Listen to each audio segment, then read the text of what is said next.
Alors vous êtes ici dans la cave de Clochemerle, une cave qui a été inaugurée en 1956 par les vignerons du village, qui ont profité du nom Clochemerle qui avait été amené par Gabriel Chevalier pour ouvrir cette cave, qui est ouverte 7 jours sur 7 et qui nous fait vendre nos Beaujolais Village. Alors la spécificité des Beaujolais Village, ce sont des vins qui ont déjà de la structure, qui sont principalement, les vignes sont principalement dans les coteaux, de façon avec des terroirs qui font ressortir des vins assez structurés. Alors pourquoi ces tableaux que vous voyez contre le mur, c'est des fonds de tonneaux? Et ben c'est des dessins qui ont été faits par Paul Dufour, un dessinateur de la région, et qui a retracé un peu la vie du village dans les caves des vignerons du village. C'est pour ça. Et vous avez aussi, alors là, vous avez vraiment des scènes dans le village à cette époque-là, où les vignerons se servent à la tasse et tout.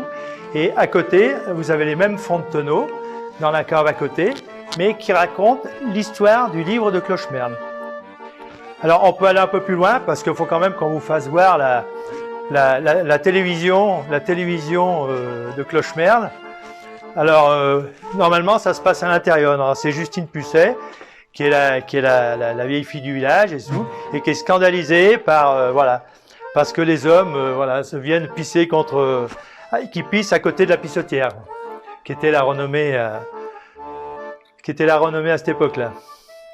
Pour valoriser le nom Clochemerle, en 2006, l'intercommunalité a proposé de faire le musée Gabriel Chevalier et un théâtre Gabriel Chevalier qui reflète un peu les quelques scènes de son livre de Clochemerle. Alors là, on arrive au musée Gabriel Chevalier qui a été fait en 2006 et là qui vraiment expose les livres qu'il a écrits, des caricatures parce qu'il était aussi dessinateur.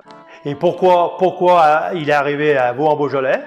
Parce que dans les années 30, il venait passer ses vacances à Vaux-en-Beaujolais, dans un hameau qui est juste en face du village, et s'est inspiré de la vie du village pour écrire son livre.